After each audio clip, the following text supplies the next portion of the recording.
मैं आपके लिए दिलो जान से वीडियो बनाने की पूरी कोशिश करता हूँ, लेकिन लगता है जैसे आप मेरा साथ नहीं देते।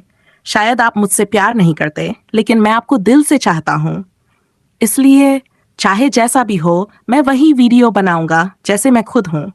अगर आप थोड़ी मदद कर सकें, तो मुझे बहुत राहत मिलेगी। तो तुम कह रहे हो, गुइफान हमारे साथ चोंगचंजन का व्यापार करके अपने बेटे को बचाना चाहता था, लेकिन अब उन्हें शैंगवन परिवार के लोगों ने कैद कर लिया है और वे यहाँ तक नहीं आ सकते, इसलिए उन्होंने तुम्हें संदेश भेजा। 3 दिन बाद किंग फेयंस पैलेस अब भी उसी भव्य सभा भवन में था। बेली जिंगवे ऊंचे आसन पर बैठा हुआ था, चाय का कटोरा धीरे धीरे थपथपाता बुदबुदाता हुआ, और उसकी आंखों में हल्की सी चमक थी। वह जैसे आगे की ओर देखने का आभास दे रहा था, जबकि शंगवन फेन और डांचिंग शेंग उसके बगल में बैठे थे। उसके सामने एक परिचित आकृति भय से कांपते हुए खड़ी थी, पूरी तरह से चोटों से भरी हुई। ये और कोई नहीं बल्कि शंगवन यूलिन था, जिसे पिछले कुछ दिनों में प्रताड़ित किया गया था, जिसे वह एक वयस्क की तरह भी नहीं लग रहा था। वह कांपते हुए खड़ा था, लेकिन उसका चेहरा व्याकुल था। उसने जल्दी से सिर हिलाते हुए कहा, हाँ, उसने मुझे ये खबर देने के लिए ही भेजा। अगर विश्वास नहीं हो तो यह उसकी अपनी आत्मा का चिन्हित जेड जेड है। ये गलत नहीं हो सकता। शंगवन यूलिन ने एक जेड जेड निकाली और उसे सौंप दिया। बेली जिंगवे ने हाथ पर आया और ध्यान से देखा। उसने हल्का सिर हिलाया और फिर उसे शंगवन फेयुन को दे दिया, जिसने कहा, यह निश्चित रूप से एंशिएंट गॉड्स और स्पिरिट्स की लहर है। हमें आधे महीने बाद 100 मील दूर लोजा माउंटेन पर विनिमय के लिए बुलाया गया है। छी, ये तो पैंट उतारकर पादने जैसा है, पूरी तरह से बेकार। पहले ही महल में उसने कहा था कि उसने अपनी तलवार छोड़ दी और अपने बेटे को छोड़ दिया। क्या वह चालाक है या बस भ्रमित? शंगवन फेयुन ने होंठ सिकोड़ते हुए मुस्कुराया और जेड जेड के विवरण को देखते हुए इसे डेनशेंग की ओर फेंक दिया, हंसते हुए। ऐसा लग रहा था जैसे जो फैन ने आत्मसमर्पण करने का दिखावा किया हो, पर केवल बेली जिंगवे ही इसके असली अर्थ को समझ रहा था। बेली जिंगवे ने जोर से कहा, बात इस तरह से नहीं कह सकते। गुइफन एक बहुत ही चतुर व्यक्ति है। एक सज्जन कभी ऐसी स्थिति में नहीं रहेगा जहां उसे संतोष न हो। उसने तुरंत विनिमय करने की बजाय एक और समय तय किया। यह समझदारी भरा कदम था। मुझे डर है कि वह एक बार फिर हमारे बीच युद्ध भड़काने और इसका फायदा उठाने के बारे में सोच रहा है। खूबसूरत सोचता है। क्या पहली बार मुझे मूर्ख बना दिया, अब फिर से वही करना चाहता है? के साथ शंगुफिन ने उपेक्षा से मुस्कुराया। उसकी आंखों में अभी भी क्रोध उबल रहा था, जैसे जोफान द्वारा बेइज्जती का गुस्सा हो। लेकिन बेली जिंगवे ने हल्की प्रतिक्रिया दी। उसकी आंखों में चमकती हुई किरणें थीं। उसने अवहेलना करते हुए हाथ हिलाया और कहा, फेयनसोर्ड किंग, अगर मेहनत नहीं करना चाहते तो कोई बात नहीं। शैंगवान परिवार भी हमारी निगरानी में है। अगर हम स्काई सोर्ड वापस पा सकते हैं तो क्या हुआ? अगर वह हमें फिर से इस्तेमाल करें, हमारे लिए तो यह फायदेमंद ही होगा। हा हा हा। बस। हालांकि बेली जिंगवे ने शांत मुस्कान के साथ जोफान की शर्त मान ली, लेकिन अचानक उसने फिर से पलटते हुए, अपनी आंखों में संदेह झलकते हुए, कठोर नजरों से शैंगवन यूलिन को घूरते हुए कहा, सच में एक बात समझ में नहीं आ रही। गुइफान ने सोरिंग सोर्ड के साथ तुम्हें भेजा और ये शैंगवन परिवार को तुम्हें मुक्त करने के लिए मजबूर करता है, लेकिन वह इतना बेफिक्र कैसे हो सकता है, खासकर अपने बेटे के जीवन के बारे में? शंगवन यूलिन ने दुखी भाव से सिर झुकाया और कहा, प्रधानमंत्री महोदय, वह मुझ पर भरोसा नहीं करता, इसलिए उसने मुझ पर पहले से ही कुछ व्यवस्था की है। विश्वास न हो तो खुद देख लीजिए। ये कहते हुए शंगवन यूलिन ने अपनी बाहें उठाई और उन्हें दिखाया। तीनों ने ऊपर देखा और आंखें झपकाईं। शंगवन फेयुन ने हाथ बढ़ाकर उसकी कलाई पर पकड़ी और शरीर की जांच की। वह चौंक उठा। कमाल का लड़का, यह तो पूरा वर्म नेस्ट है। शंगवन फेयुन ने झटके से कहा, इस लड़के के शरीर में शायद ब्लड रेड सिल्कवर्म्स के हजारों कीड़े हैं जिन्हें निकालना नामुमकिन है। यह सचमुच अजीब है कि वह अब तक जिंदा है। विकृत घृणित हाथ को ढकते हुए शांगवान यूलिन का चेहरा कड़वाहट कराहों से भरा हुआ था। हाय माननीय प्रधानमंत्री, अब आप जानते हैं कि वह लड़का मेरे द्वारा पत्र पहुंचाने के बाद इतना आराम क्यों महसूस कर रहा था। उस समय उसने मुझे भेजा था, मैं चौंक गया था, और जब मैं जागा तो मेरे शरीर में इतनी घृणित चीजें थीं। उसने मुझे बताया कि यह एक रक्तकृमि है, जैसे हड्डी का कीड़ा, और जब तक उसने मुझे इसे खोलकर नहीं दिया, या अगर मैं शारीरिक रूप से मर गया, तो मैं इसे जीवन भर नहीं हटा सकता था। आप भी जानते हैं कि अगर मैं अपने शरीर को छोड़ दूं और फिर पुनर्जन्म लेता हूं, तो मेरी उपासना को बहुत नुकसान होगा। अनुमान है कि मेरी जिंदगी यहीं खत्म हो जाएगी। उसने मुझे सिर्फ एक पत्र भेजने को कहा था। मैं इस छोटे से काम के लिए अपना जीवन क्यों बर्बाद करूं? तो अगर आप सहमति देते हैं, तो मुझे वापस जाकर रिपोर्ट करनी होगी। वह मुझे सिर्फ 10 दिन देता है। इसके बाद रक्तकृमि स्वचालित रूप से हमला करेगा और यह मेरे आवश्यक रक्त को खा जाएगा।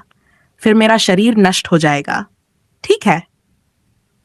बैली जिंगवे और उसके साथियों ने स्पष्ट रूप से सिर हिलाया और शांगवान यूलिन के आंसुओं से भरे चेहरे को देखा, जिसे उनका शक समाप्त हो चुका था और वे अब पत्र की सत्यता पर विश्वास कर चुके थे। पहले तो वे इसे शांगवान परिवार की चाल मानते थे, लेकिन अब स्थिति स्पष्ट हो गई थी। मैंने कभी नहीं सोचा था कि गुविफान एक रसायन के रूप में इतना दुष्ट होगा। लिंकोन्शियस ने ठंडी मुस्कान के साथ कहा। शांगवान फेयन ने हल्के से गुनगुनाया, जैसे इस गहरे जाल में फंसने पर अफसोस कर रहा हो। बैली जिंगवे ने हल्का सिर हिलाया और कुछ नहीं कहा। प्राचीन काल से हजारों हड्डियां मानी जाती हैं। थोड़े से लोग अच्छे होते हैं, न जहर होते हैं, न पति होते हैं। गुविफान, अगर वह एक दयालु व्यक्ति है, तो उसके साथ निपटना ज्यादा आसान होता है। हमें उसे इतनी सावधानी से नहीं लेना चाहिए। वैसे मास्टर यूलिन, इस चित्र में एक और उलझन है। आपको इसका जवाब देना होगा। फिर बैली जिंगवे ने थोड़ी देर विचार किया और कहा, चूंकि शांगवान परिवार ने आपको बाहर जाने दिया है, तो यह पहले से तैयारी की गई होगी। मुझे डर है कि जब आप जाएंगे तो को कहीं और स्थानांतरित कर दिया जाएगा। आखिरकार अब आप पर विश्वास नहीं किया जाता, तो आप गुविफान का जवाब कैसे देंगे? शांगवान यूलिन ने गहरी श्रद्धा के साथ आदरपूर्वक कहा, वरिष्ठ प्रधानमंत्री चेंग, हालांकि मैं उसे नहीं ढूंढ सकता, लेकिन हमने पहले एक निश्चित स्थान तय किया था। वह मुझे जल्दी से ढूंढ सकता है। मुझे बस उसे आपके उत्तर को निर्दिष्ट स्थान पर भेजना होगा। वह खुद इसे ले लेगा और फिर मुझे रक्त कृमियों को नियंत्रित करने का तरीका दे देगा, पूरी तरह से समाप्त करने के बारे में। तो जब आप दोनों बंदियों का आदान प्रदान करेंगे, तो वह खुद इसे खोल देगा। यह कार्य कठिन है, लेकिन मैं इसे सही दिशा में करने के लिए हर संभव प्रयास करूंगा, ताकि आप उसके साथ मिलकर पूरी प्रक्रिया को पूरा कर सकें। बैली जिंगवे ने समझते हुए सिर हिलाया, फिर दोनों से पूछा, दो तलवार राजा, क्या आपके पास कोई सवाल है?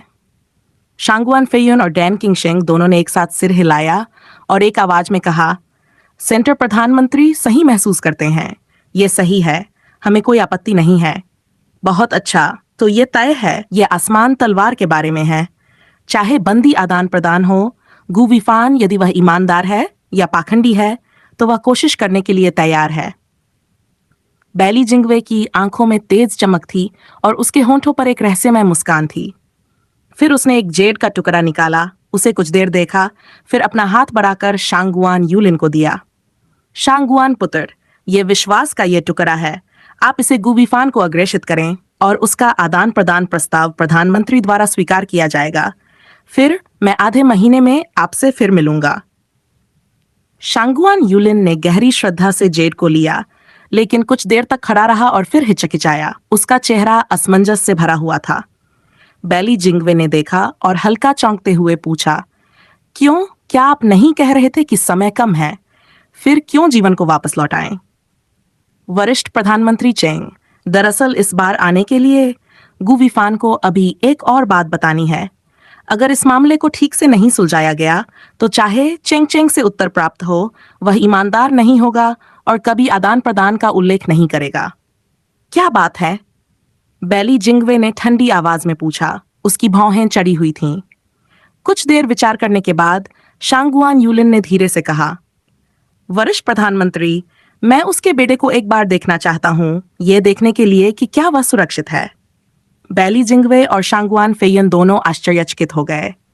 शांगवान फेयन ने एक जोरदार धमाके के साथ कहा, क्या बेतहाशी है? यह बच्चा एक गंभीर अपराधी है। जब तक उसने आसमान की तलवार नहीं लाई, तब तक बूढ़ा आदमी उसे वापस नहीं करेगा। वह कैसे तुम्हें आगे ले जाने और बच्चे की गिरफ्तारी की जगह उजागर करने देगा? शांगवान यूलिन बेबस था, लेकिन फिर भी उसने अपनी बात रखी।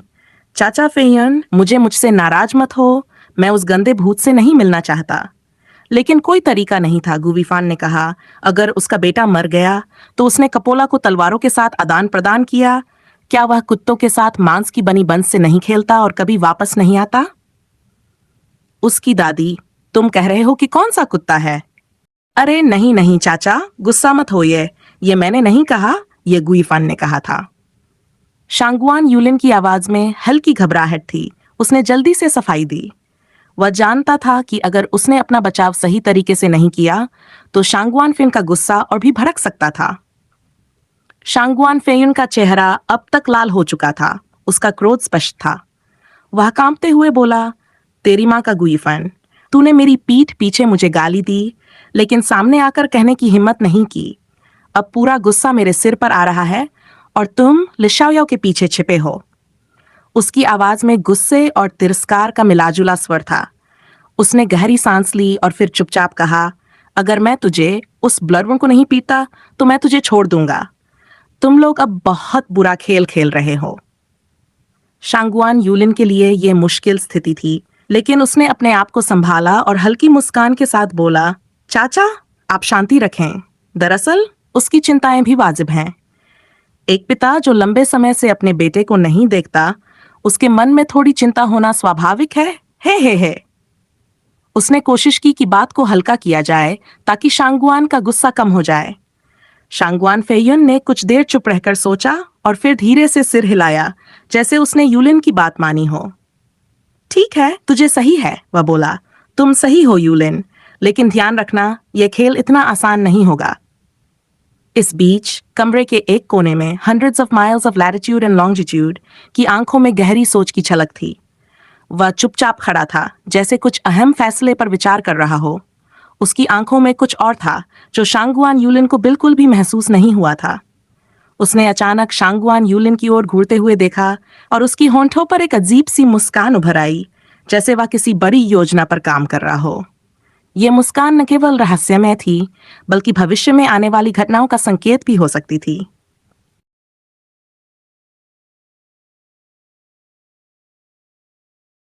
फिर सीधे वापस जाओ और उसे बताओ कि उसका बेटा पूरी तरह सुरक्षित है और उसे मोटा ताजा बनाया जा रहा है, ताकि उसे इसकी चिंता न करनी पड़े। बस यही सुकून की बात है। जहां तक मिलने की बात है, हे, मुझे नहीं लगता कि ये जरूरी है। बैली जिंगवेई ने चाय की चुस्की लेते हुए शांगवान यूलिन को देखा और धीमे स्वर में कहा। उनकी मुस्कान में कुछ गहरा था। शांगवान फेयुन ने लापरवाही से हाथ हिलाया और हंसी में कहा, बस तुम जाकर उसे बता दो। क्या उसकी इतनी दूरदर्शिता है कि वह जान सके कि तुमने सच में उस लिटिल बनी को नहीं देखा? वह शरारती अंदाज में बोला, जैसे कोई मजाक कर रहा हो। अगर ये इतना आसान होता तो ये आसान होता। शांगवान यूलिन की आवाज में हताशा थी। उसने सिर हिलाया। आप भी जानते हैं कि गुईफान बंदर की तरह चालाक है। उसे इतनी आसानी से बेवकूफ कैसे बनाया जा सकता है? क्या ऐसी बात है? शांगवान फेयुन हक्का बक्का रह गए और फिर उंगलियों को हिलाते हुए कहा, तो क्या इसका मतलब है कि तुम्हें बच्चे को इस बार देखना ही होगा? यही तो है। शांगवान यूलिन ने एक लंबी सांस ली। उसकी परेशानी साफ दिखाई दे रही थी। सच कहूं तो अगर ये जुओफान की पक्की मांग न होती तो हम बच्चे को नहीं देखते। अब शांगवान फेयुन की नजरें गहरी हो गई। वह बैली जिंगवेई की ओर देखने लगे। कुछ पल के लिए वह चुप थे, जैसे एक रणनीति पर विचार कर रहे हों। अचानक बैली जिंगवेई ने धीरे से सिर हिलाया। ठीक है, मैं तुम्हें उस बच्चे से मिलवा देता हूं, लेकिन उसकी बात से कुछ उगलवा सकते हो या नहीं, यह तुम्हारे चरित्र पर निर्भर करेगा। यह सुनकर शांगवान यूलिन थोड़े चौंके और गहरी सांस ली। क्या मतलब? तुमने उसे मौत की सजा सुना दी और इतनी पिटाई की कि वह बोल भी नहीं सकता? उनका डर साफ था और उन्होंने बैली जिंगवेई और शांगवान फेयुन की ओर देखा। ये लोग तो बच्चों तक को नहीं बख्शते। शांगवान फेयुन की आंखों में गुस्सा भर गया और उन्होंने शांगवान यूलिन को कड़ी नजर से घूरते हुए कहा, यह कैसी नजर से देख रहे हो? क्या सच में सोचते हो कि हम उस बच्चे को कुछ करने वाले हैं? और फिर उस बच्चे की विचित्र ताकत के साथ, क्या उसे बच्चा कहा जा सकता है? हालांकि शांगुआन यूलिन के चेहरे पर अब भी भय था, उन्होंने फिर भी सिर झुकाया और कहा, ठीक है श्रीमान शांगुआन, हमारे साथ चलो। बैली जिंगवेई ने उन्हें इशारा किया और फिर उठ खड़े हुए। 4 लोग, शांगुआन फेयुन, डैन किंगशेंग, बैली जिंगवेई और शांगुआन यूलिन, पवेलियनों और गलियारों से होते हुए एक चट्टान के पास पहुंचे। शांगुआन फेयुन ने हाथ में एक मुद्रिका बनाई और चट्टान के भीतर एक तरंग सी उठी। धीरे धीरे चट्टान खिसकने लगी और एक गहरे काले गड्ढे का दृश्य दिखाई दिया। एक काला घाड़ जैसा उन्होंने कभी नहीं देखा था। ये रहस्यमयी गड्ढा उस गहरे रहस्य का संकेत था जो वे अब खोजने जा रहे थे। शांगुआन यूलिन की आंखों में चिंता और आश्चर्य था जब उसने देखा कि शांगुआन फेन संतोंग से खून निकाल रहे थे। वह घबराते हुए बोला, आप इसे खून निकाल रहे हैं? आप क्या कर रहे हैं? शांगुआन फेयुन ने उसे एक गहरी शांत नजर से देखा और कहा, बकवास, तुम कुछ नहीं समझते। यह खून निकालने का काम जरूरी है, इसका कारण तुम बाद में समझ पाओगे। शांगुआन यूलिन की आंखों में और भी अधिक संशय था, लेकिन वह कुछ नहीं बोला। वह बस ध्यान से देख रहा था कि क्या हो रहा है। गुसंतोंग की घायल बांह से लगातार खून गिर रहा था और वह दर्द से कराह रहा था, लेकिन फिर भी उसने कोई विरोध नहीं किया, जैसे उसकी हालत पर कुछ और भी गहरा असर हो रहा था। वहीं बैली जिंगवेई ने यह दृश्य चुपचाप देखा। उसकी आंखों में कोई भावना नहीं थी, जैसे वह इस सबको सामान्य मान रहा हो। धीरे धीरे वह अपने कदम बढ़ाते हुए शांगुआन यूलिन की ओर मुड़ा और कहा, तुम सोचते हो कि यह बहुत अजीब है, लेकिन तुम नहीं जानते कि हम यहाँ क्या करने आए हैं। इस खून को निकालने से हम उस छोटे तीसरे बेटे के शरीर में छिपे खून के कीड़ों का पता लगा सकते हैं। शांगुआन यूलिन चौंक गए। क्या क्या तुम सच में कह रहे हो कि यह खून के कीड़े? हाँ, खून के कीड़े, बैली जिंगवेई ने गंभीरता से कहा। यह केवल शांगुआन फेयुन के लिए एक सामान्य प्रक्रिया है। ये कीड़े उसकी पूरी स्थिति को नियंत्रित कर रहे हैं। अगर हम इसे नहीं निकालते तो वह पूरी तरह से बेहोश हो सकता था और तब हम कुछ नहीं कर सकते थे। शांगुआन यूलिन अब स्थिति को थोड़ा बेहतर समझ रहे थे, लेकिन फिर भी उन्हें घबराहट महसूस हो रही थी। और इस प्रक्रिया से उस बच्चे को क्या होगा? वह केवल एक सटीक इलाज के बाद ही ठीक हो सकता है। बैली जिंगवेई ने उत्तर दिया, जब तक ये खून बाहर नहीं निकलेगा, उसके शरीर में जितने भी कीड़े हैं वे उसकी स्थिति को और खराब करते जाएंगे। शांगुआन यूलिन ने एक गहरी सांस ली और फिर बच्चे की ओर देखा। वह सचमुच इस समय की स्थिति को समझने की कोशिश कर रहा था। इतने खतरनाक हालात में वह बच्चा शायद एक महत्वपूर्ण भूमिका निभा रहा था और उसे सुरक्षित रखना अब प्राथमिकता बन चुका था। इसी बीच गुफा में और भी हलचल शुरू हो गई। जैसे ही खून की प्रक्रिया पूरी हुई, शांगुआन फेयुन ने एक बार फिर से बच्चे की ओर इशारा किया और शांगुआन यूलिन के चेहरे पर चिंता की लकीरें गहरी हो गई। क्या अब वे सही समय पर बच्चे को बचा पाएंगे? और क्या फान का अगला कदम होगा? लेकिन जैसे ही उसने ये कहा, शांगुआन फेयुन ने तुरंत गुस्से में आकर डांटा, हालांकि ओल्ड मैन अच्छा इंसान नहीं है, लेकिन वह इतना घटिया नहीं होगा कि उसने एक बच्चे का खून बहाया और उसे दर्द दिया। इसके अलावा मैंने उसे सजा भी नहीं दी। अगर ओल्ड मैन का गुप्त अभ्यास कक्ष उसे ठीक करने के लिए था, तो खून फिर से कैसे बह सकता है? क्या ये तुम्हारा अभ्यास कक्ष है? बकवास! क्या ये किसी कालकोठरी जैसा दिखता है? वह खुद को जोर से फुफकारने से रोक नहीं सका। शांगुआन यूलिन को घूरते हुए गुस्से से कहा, फिर एंशिएंट टी की ओर देखा और बेबस होकर आह भरी। आह, यह बच्चा कुछ अजीब है। उस रात जब ओल्ड मैन ने उसे गंभीर रूप से घायल किया, तो ओल्ड मैन ने सोचा कि वह उस बच्चे को धमकी दे सकता है और उसके अल्केमिस्ट मास्टर से इलाज करवाएगा। लेकिन यह बहुत अजीब है। चाहे जो भी दवा इस्तेमाल की जाए, उसका खून रुकना तो दूर, बढ़ता ही जा रहा है। तो तुम इस बच्चे को देखना चाहते हो? ओल्ड मैन को कुछ समय तक संकोच हुआ। यह नहीं जानता था कि क्या करे, क्योंकि अब यह बच्चा मरा नहीं है, लेकिन मौत के बहुत करीब है। इसलिए मुझे नहीं पता कि मैं अब भी उसकी मदद से उसकी तलवार बदल सकता हूं या नहीं। शांगुआन यूलिन की भौहें कांपने लगीं और उसे अचानक सब कुछ समझ में आ गया। अब तक जो टालमटोल चल रही थी वह साफ हो गया। यह बच्चा अब आधी जान के साथ यहां पड़ा हुआ है। उसने कहा कि आधे महीने के भीतर वह मर जाएगा। अगर गुयिफान को यह पता चलता है तो वह तलवार बदलने की बात छोड़ देगा और सीधा शांगुआन परिवार को सौंप देगा। और इस सब के बीच छिपे हुए का शरीर अचानक कांप उठा, उसका दिल दहल गया और उसका चेहरा घबराहट और असमंजस से भर गया। शाओसंजी का घाव ठीक क्यों नहीं हो रहा? ये क्या हो रहा है? वह धीरे धीरे अपना हाथ प्राचीन सैंतोंग की कोमल कलाई पर रखता है और फिर सैकड़ों मील की दूरी में खड़े सभी लोगों की ओर देखता है, लेकिन निराशा और असहायता के साथ सिर हिलाता है। अब भी वही स्थिति है। शरीर की चोटें घटने का नाम नहीं ले रही हैं, खून भी रुकने का नाम नहीं ले रहा। अगर ऐसा ही चलता रहा तो जीवन की ताकत खत्म हो जाएगी। तुमने उस समय इतनी ताकत से वार किया था। क्या तुमने सोचा था कि यह इतना गंभीर हो जाएगा? इसमें मेरा क्या दोष? ने अपनी ठुड्डी थोड़ी ऊंची करते हुए थोड़ा गुस्से में कहा। जब मैंने वार किया था तो बूढ़े आदमी को चोट लगी और उसकी हालत ठीक होना स्वाभाविक रूप से कठिन थी। मैंने उसकी जान नहीं ली और उसे बचाने की हर संभव कोशिश की। कौन जानता था कि वह इतना अजीब निकलेगा? सामान्य व्यक्ति होता तो जल्दी ठीक हो जाता, बस वह गंभीर रूप से घायल हुआ। यह भी अजीब है। एक पल के लिए उलझन में पड़ गया और उसकी भौहें गहरी सोच में सिकुड़ गईं। ने उसे घूरते हुए हल्के से मुस्कुराते हुए सिर हिलाया। ओह, कोई बात नहीं, वैसे भी अब तक कुछ नहीं किया जा सकता।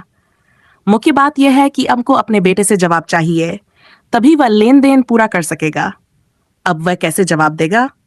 या बेटे, तुम पहले कोशिश करो। क्या पता पिता का प्यार उसे जगा दे।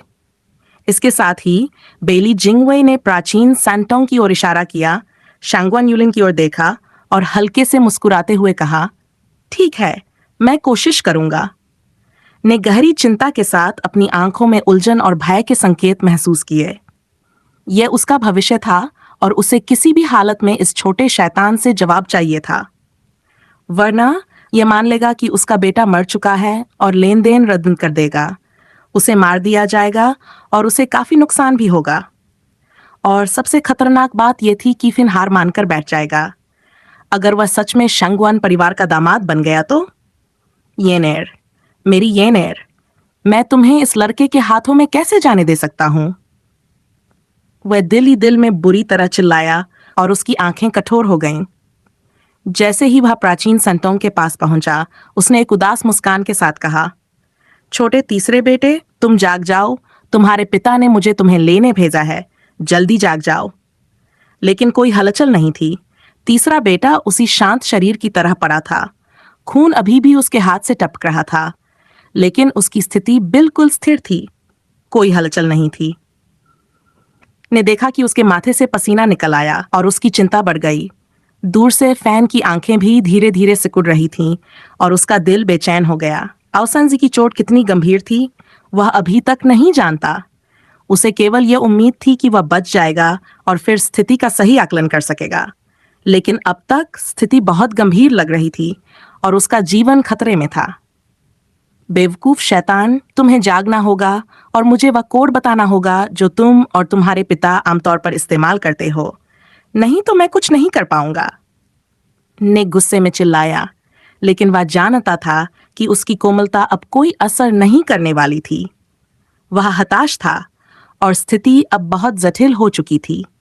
उसने हाथ घुमाया और अपनी आवाज में सख्ती लाते हुए शांतों की ओर इशारा करते हुए कहा, यह मायने नहीं रखता कि तुम और तुम्हारे पिता मरते हो या नहीं, लेकिन मेरी जिंदगी अब इसमें शामिल है। अगर तुम मुझे मरने के लिए मजबूर करोगे तो शैतान, तुम्हारे पास आधी जिंदगी भी नहीं बचेगी। भरोसा करो या नहीं, मैं तुम्हें वह भी नहीं छोड़ूंगा। शांति, नीरव शांति। तीसरा बेटा अब भी उसी स्थिति में शांत पड़ा था, जैसे वह किसी दूसरी दुनिया से हो, बिना कोई शिकायत या मांग किए शांत लेटा था। शांगवालिन को यह दृश्य देखकर निराशा और घबराहट का एहसास हुआ, लेकिन वह कुछ नहीं कर सकता था। उसका दिल भारी हो गया और यह समझ आया कि समस्या जितनी बड़ी थी, उससे कहीं ज्यादा उसे इस छोटे लड़के के हाथों में फंसा हुआ महसूस हो रहा था। मैंने सोचा था कि सबसे बड़ी चुनौती बेली जिंगवे की चालाकी थी, लेकिन मुझे यह नहीं पता था कि सबसे बड़ी समस्या इस छोटे लड़के से होगी। यह लड़का जागेगा नहीं, और अगर वह नहीं जागा तो यह लेन देन अधूरा रह जाएगा और फिर सब कुछ खत्म हो जाएगा। पूर्व वाला कुछ हद तक संबंधित है, आखिरकार वह भी शेंगुम परिवार का सदस्य है, लेकिन उसका और गुयिफन के बीच आधी सदी पुराना रिश्ता है। फिर यह लड़का और बेली जिंगवे ने उसे क्यों निपटने दिया? उनका सौदा टूट गया और इसका उससे कोई लेना देना नहीं था। यह वह नहीं था जिसने इसे तोड़ा, बल्कि वह छोटा गू परिवार का सदस्य था जो जागने से इनकार कर गया और यह टूट गया। असल कारण यह था कि शैंगवन फेयुन ने इसे तोड़ने में बहुत अधिक वजन डाला। इससे उसका कोई लेना देना नहीं है। लेकिन क्यों दोनों लेन देन टूट गए और वह आखिरकार सबसे बड़ा हारा हुआ क्यों रहा? क्यों हमेशा वही है जो घायल होता है? शैंगवन यूलिन अपने दिल में गलत महसूस कर रहा था और वह गुस्से से भरा हुआ था। उसे ऐसा महसूस हो रहा था जैसे वह डॉ ई से भी ज्यादा अपराधी है। डॉ ई तो बस बिना कारण मारा गया था, लेकिन वह बिना किसी श्रेय के दोनों पक्षों पर दौड़ रहा था। अंत में वह भी बेईमानी से मारा गया। कि ईश्वर, तुम मुझे इतनी नाइंसाफी क्यों कर रहे हो? ने आकाश की ओर देखा। उसका दिल खून से भर गया और उसे ऐसा महसूस हो रहा था कि इस दुनिया की सारी बुरी चीजें अब उसके पास आ चुकी हैं। वह इतना बुरा कैसे हो सकता है? जैसे वह यह समझने ही वाला था, बेली जिंगवे हंसी को रोक नहीं पाया और शांतिपूर्वक कहा, यूलिन बेटे, वह गुयिफान तुम्हें अपने बेटे से बात नहीं करने देता, तो तुम पहले अपना वाक्य निकाल सकते हो। शायद ये उनके पिता पुर के रिश्ते का वह स्थान हो जहां उनका गुप्त कोड रखा गया है। अगर तुम बच्चे को नहीं जगा पाते तो तुम कोशिश कर सकते हो। हम की हड्डियों में हल्की सी कंपकंपी हुई और वह अचानक गहरे खिन हुए, जैसे उम्मीद की एक छोटी सी किरण मिली हो। उन्होंने जोर से सिर हिलाया। ठीक है, बस इसे कर दिया जाए।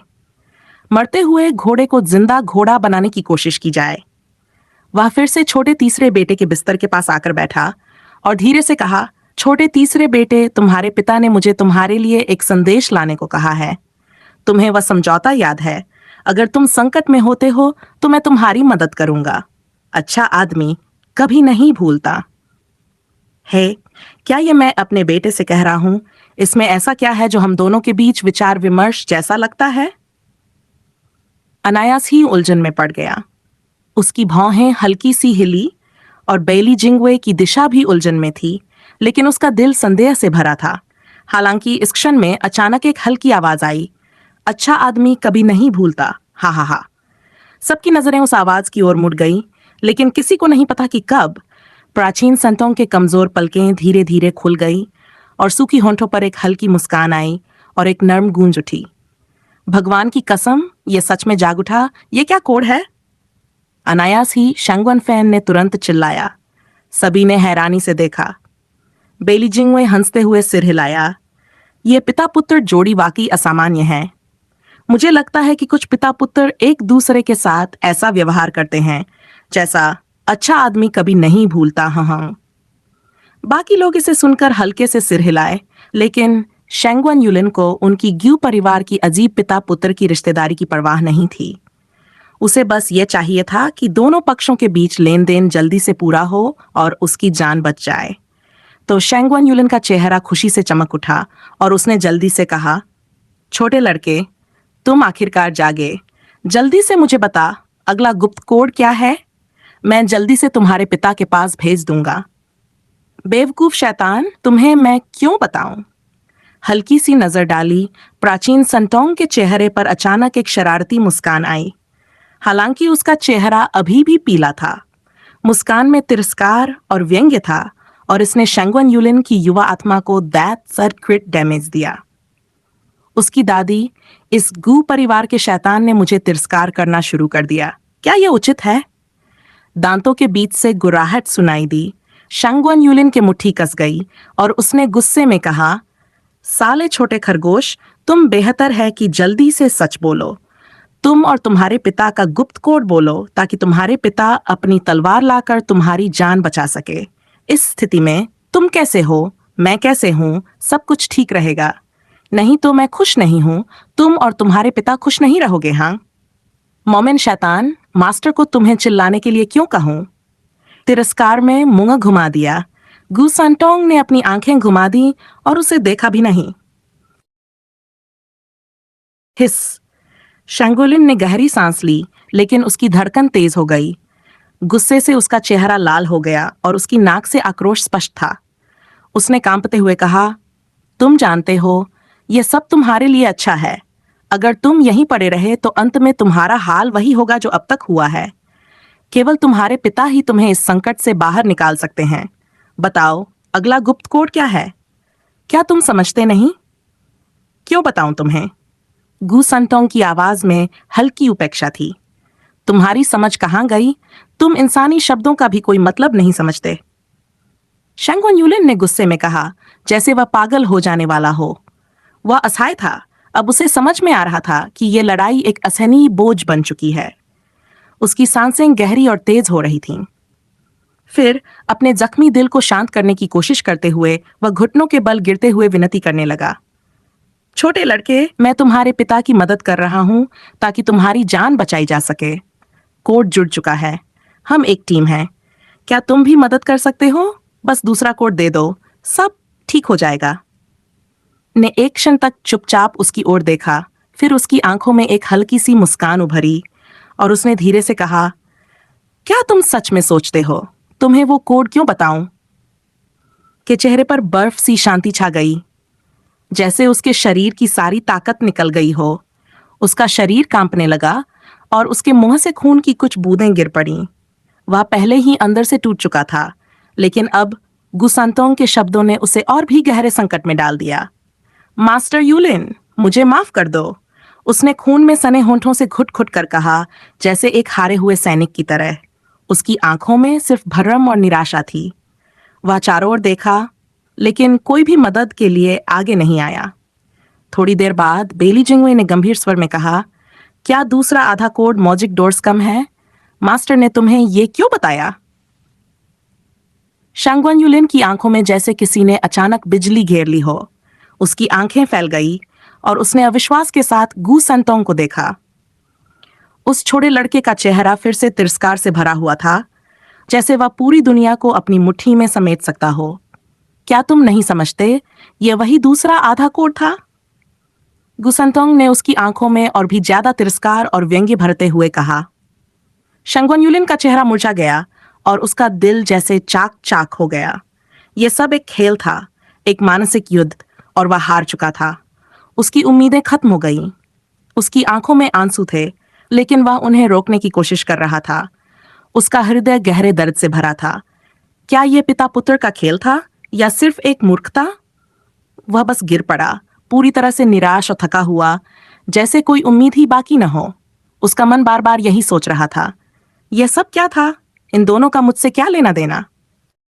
अगर आपको मेरा कंटेंट पसंद आया हो तो इसे लाइक करें, शेयर करें और सब्सक्राइब करना ना भूलें।